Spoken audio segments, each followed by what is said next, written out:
Hello and welcome to New Filmmakers Los Angeles in partnership with Movie Maker magazine. My name is Danny DeLillo. We are here at the South Park Center and I am delighted to be reunited in so many capacities with Noree Victoria with her fantastic directorial debut film and arrangement. Let's take a look at the clip. What do you think of Hannah? Trying not to? Why, you don't like her? No, I don't like her.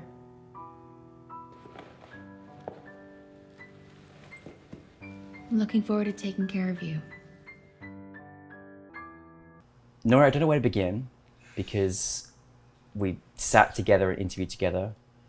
You've been an integral part of New Filmmakers Los Angeles and its growth and its community. You've been such an amazing chair of the festival and done wondrous things.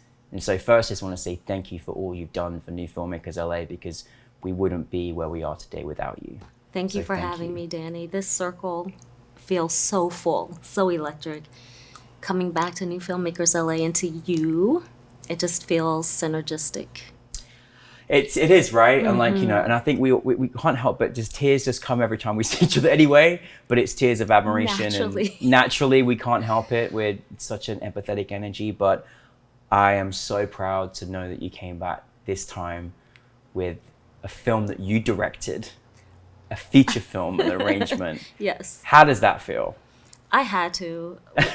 When we first talked about my aspirations for being a filmmaker, you, the rest of New Filmmakers LA, everyone was just so encouraging. Said, go, make your thing, spread your wings and fly. And to be able to do it with those voices in my head, as well as the support from the community, the support from the filmmakers that have already come up and have gotten support from us, you and I, it just felt like I'm doing a solid for everyone that's been in my life. Yeah. Not just for me, but for everyone. And the process was just so rewarding. You saw my team, the people that I got to work with, just very wonderful, dynamic, positive, honest-hearted women. And it just felt really good to go through the process with that subject matter, with that team. Yeah. I'm happy to be back. Oh, I'm happy to have you, but I don't want to let you go again.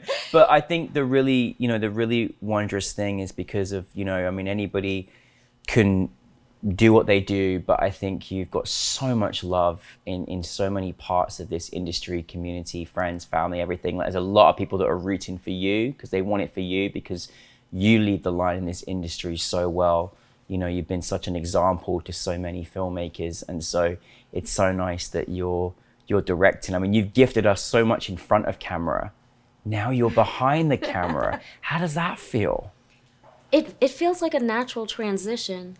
Being in front of the camera, I was always peeking behind. What are they doing? How does that work? What's going on? And then it's a situation where you can be entrenched in your own character, be involved with your orbit and what you have to play, but looking at the community, the layers that it takes to bring everything together is something that I always wanted to weave a thread through. Yeah. It just really felt natural. Even in my earlier days on set in front of the camera, I would find the director, and I was so green at that time. I didn't know the director needed space and this box, and I was just right there like, so what are you going to do? What about that? Yeah. And I remember working in the Philippines, and the director took off his headset, and he said, do you want to direct? And I said, yeah, sure. And I put him on. I didn't know he was. I love it. I didn't know he was just being sarcastic or funny or ribbing me. And he stood back and he watched. And I told my castmate, my co-stars, I was like, just keep walking, but hold hands this time.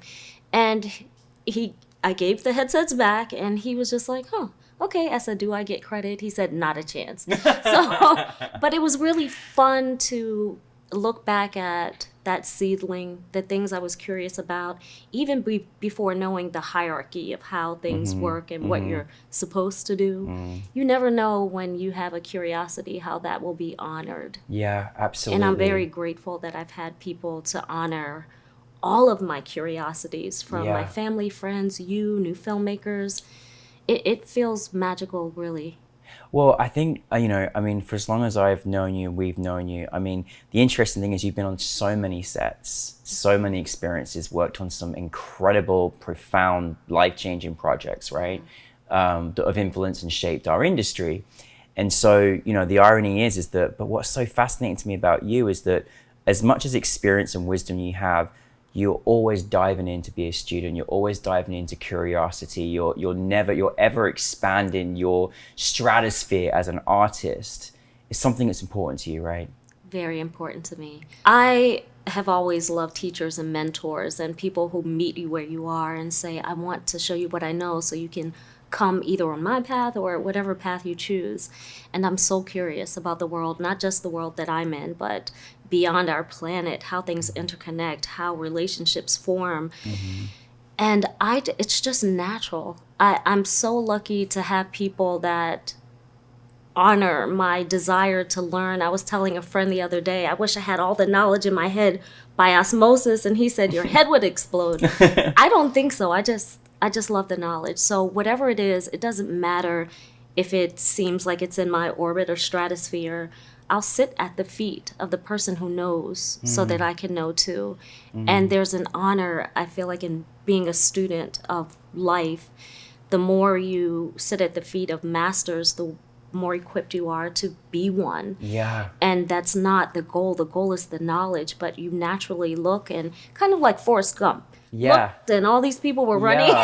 Yeah. And you look and you're like, oh, there is an impact there, but the impact just started with my curiosity. Yeah, and your mum is right. You are a professional student, but I've also seen how many times you've public spoken and you spoke in workshops, and you've also been helping others as well come through. So I think it takes a special person to take on both roles. You never stop learning. Your curiosity is like just as energized as when you first started as where you are today. And so congratulations on your PhD as well. It's amazing. We haven't even got into the film yet. Can you believe that? I know. And I just, I think obviously this, transition probably, I mean, again, actors, right? So, the fact that you came in and now you're directing actors, what they feel like. So first of all, how did you get involved with an arrangement? How did that begin for you? I met Belle Delia, the producer of an arrangement here. Crazy. At NewFilmmakers LA in 2018. In the very beginnings. And so we met. She said she had this project by this wonderful writer, Helen Shang. She's written on 13 Reasons Why, Hannibal, Lord of the Rings, Last Airbender, amazing projects. And they just had a belief in me. They'd come to some events and they asked me if I would helm this film. And again, it's just showing up in life. Just showing up in life. You never know how someone is perceiving you. And I just thought, of course, I'll be willing to take this on. And so we had a little stall with the pandemic that happened. We had a writer's strike. We had an actor's strike. But we kept on picking this project up and talking about it and putting pieces together. And we came together like Voltron and we made a film. We made a movie. We just didn't stop. We called this the little project that did. Yeah. Yes. And it did, Thank you. And I think this was a very, as you say, you shot this in, I still cannot believe you shot this feature film in 7 days. 7 right? days. Which is unheard of anywhere in the world. And this was a very intimate, very concentrated character piece as well, where you could really work as a director with your actors, because everybody had such juicy context of characters and roles and parts to play in this. How was it bringing, well, obviously A, the cast together, but B, how was it directing these actors in this particular film as well? I love actors. I just love the way they communicate with the world, the way they open their hearts and let their vulnerability shine through. We had found Matt Delpina from Bull. He was on Bull in New York. Belle, of course, played the lead. And then we had a breakdown out, some feelers out for the character of Hannah. We had someone slated to play it. She had a conflict, and Jessica came to us, recommended. I watched as soon as I saw her eyes, before she even opened her mouth. Jessica has a way of connecting with the world, kind of like you. You just recognize it in people. And she spoke the words, and she had never done a feature film before. And that's the thing. If you are willing to be open and connect and be a student, I recognize students right away. And I was like, I don't care how much experience she has or doesn't have, I want to work with her. And she was particularly lovely because she had no idea what the feature film world was about and certain processes. So I got a chance to really talk to her. She would ask certain questions like, how am I supposed to be attracted to this person with these ideas and saying these things to me? And we had a long conversation about alignment. Yeah. And just aligning, what is it that we have in common? Even as small as, okay, he likes bananas, I like bananas, and you just have to build from there. You build your world from there. So we sat down and found all these places of alignment, which I feel should be reflective of how we deal with each other. Yeah, absolutely. Don't look for, okay, the obstacle, where are the open doors? Where are the tunnels, the portals of connection? Yeah. I love that, working with them in Yeah. that way. I mean, it felt like they were all just enjoying all of the juices that you gave them as a director, you know, and the kind of flow and the energy and the freedom and everything else. Now, you know, this film, I mean, for most of the time I sat uncomfortable, and it wasn't always in the thrilling moments, it was in the reality of the situation. Reality of white privilege, of classism, of white supremacy in politics particularly, of immigration, of how immigrants are treated, that, you know, how they're manipulated and put down. And sadly, something that is very alluding to our experiences, right? And all these different important topics, also obviously drug use and relationships and marriage and all these different things, and just how one treats their workers, and also just the kind of ugliness behind campaigns about no one's really actually trying to do the right thing. They're trying to tick a box and win. And there was so many ugly moments in the script and in these characters that I was like, you know, as well as the horror and thriller added on top of that. Right. But the thriller and horror was in the reality as well. Right. How was it tackling, like, as a director, all of those topics? Because I mean, as an empath of which you are, you really just channeled in all of those very important things, and so much more than what I've just said. But how was that channel as a director? Because these are also really important, significant issues that we have in and around us. Yes, and you can take a lot of different directors and give them the same script and come out with completely different movies. And for me, all the elements, even the sound, lighting, score, the way I formulated just the blocking and things like that was an indictment. They were always triangulated in space. And that's what's happening in our world today. No matter what the issue is, the powers that be use it to triangulate us with each other, to pit us against each other. It's an indictment, for real, on American politics, on how people handle the truth, how we exploit the labor of people that are less powerful than us, their vulnerabilities, the cracks in their armor. And you see, everyone has cracks in their armor, but some people use it to let the light in, and some people use it to spill darkness out. And so that was just really important for me to show, even in how Lucas was lit sometimes, half light, half dark, you know. You did that, yeah. Those things were really important elements for me to show as a director. You are a really clever director, Noree, like seriously, like, and I'm so glad you mentioned that, because I really found, like, through the colors and those choices of the shadows, I was, like, as an audience, felt manipulated by this expression and feeling. Like, the way it was shot was so specific. You know, the way you shot each other, the way you even, you know, shot the camera at different angles, like, gave us a sort of reference to that experience or that vulnerability.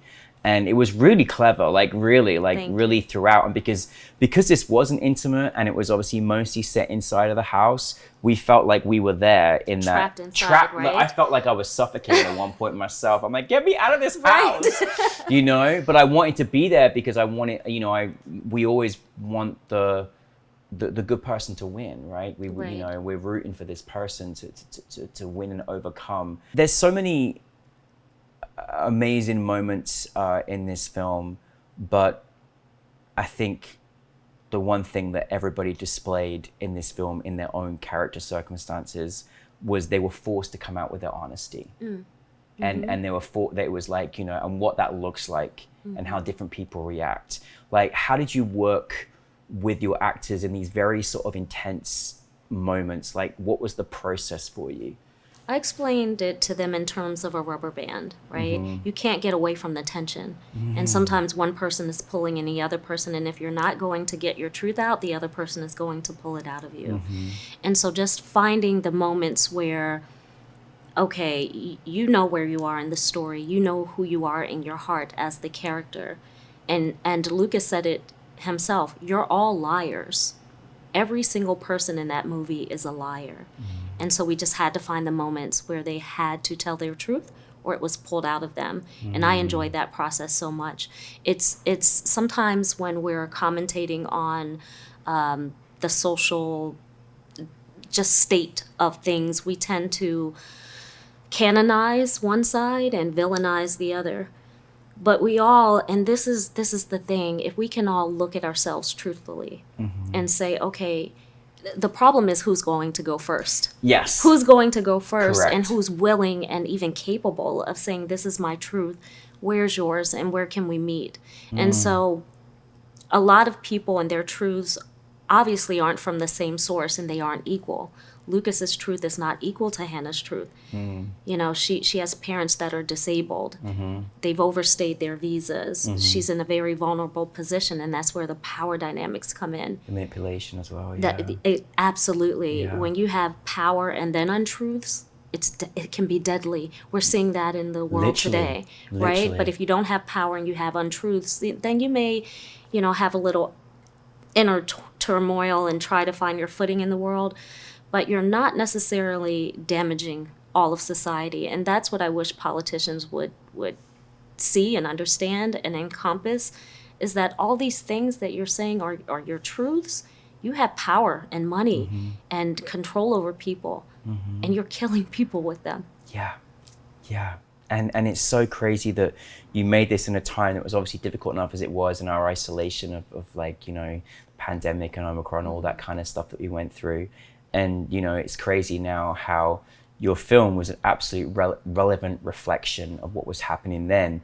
And who knew that even the time that you're bringing this out to the world now is an even heightened experience, you know, and just how I think even just explains the even more importance of this story, of this film. This should be a study. Like, this film should be a study. It's like, honestly, like, I'm like, it should be seen everywhere, really. It's so interesting because Helen, who wrote it, is a Chinese-born. She's an American citizen, but she's Chinese-born. Bella's from Australia. I'm from Baltimore. Matt is from New York. Jessica, her parents are Middle Eastern.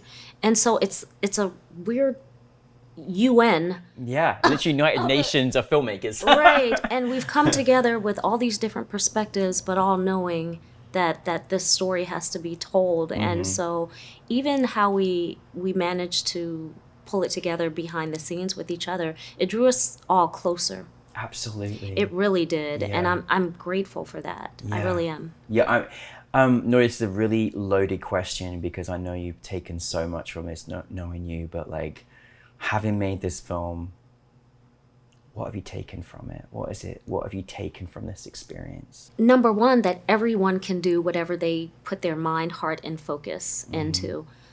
I was really grateful at the end of the shoot when I did my rap speech and I told everyone this was my first film. I got a lot of shock and gasps from from camera, from sound, from even some of the PAs, and they were like, "No way! There's no way that this is just your first." And so the trust that everyone had and how seamlessly it went, we can do projects and do them well with a team. And it doesn't have to be, sometimes we're aspirational when it comes to, I just want to work with that person. I just want to be in that office or with this person. And you never know what's around you. Even Jessica, pulling her out and this being her first, this is Helen's first produced work that she's written herself. Amazing. And she's done all this TV. And so I would say just give people a chance. You know, I think that I I already did, but from this film that was even more heightened because someone gave me a chance. Many people gave me a chance and they trusted me. And there's no bad commentary from the process. Really, everyone, even in the filmmaking challenges, like our septic tank broke. Yeah. We had to take field trips to CVS to, you know. Thank you, CVS. Yeah. But there was no bad commentary, and I look at this and I will carry this for the rest of my life when I go into other projects, that it can be done this way and done well. Absolutely, but that's also a credit to you and your attention to detail, but also the empathy and care that you hold for everybody on that set. Thank you. you. Know, it's you are rare in that context for how much effort and time and consideration that you put in and overcoming hurdles and stuff like that. So you lead the line very well, which is why they were so surprised. But I know it's going to be the first of many. So where are you taking us, Noree, next? Where are we going? So next we're going to another film festival. We are? Woods Hole Film Festival Amazing. in Massachusetts. Yes. Yeah, great. And we're having talks about distribution. Amazing. And, yeah. Fantastic. And what other projects are you kind of alluding to at the moment? Or are you just kind of... So I am writing some projects that I can't Yes. disclose. I Yeah. love exercising my creativity with the pen. I've been writing since I was 5 years old. Yes, So you're a poet. I'm- Yes. Thank you. I'm Yes. very, very excited about that, and I can't wait to see what's next. So someone came up to me last night after the screening and said, "You met Belle here and made this film. I'm meeting you here, and I have 13 scripts, and I would love for you to direct one." And he said, "I'm speaking it into existence because you talked about how things come full circle." And he literally stood in front of the stage and said, "I'm standing here asking for that as well." And so he emailed me his concepts between last night and today. So it's safe to say that could very well be next on the horizon. I and everybody are so proud of you, and I hope that you know that you're just a shining light in this industry, and we're so grateful for everything you've given us to New Filmmakers, but we're so proud of you, whether you're in front or behind camera. Thank you for an arrangement, and we love you very much, so thank you very much. Thank you, and thank you. you, New Filmmakers. It's been a pleasure to be here again, to come home. Oh, lovely Noree Victoria, thank you very much.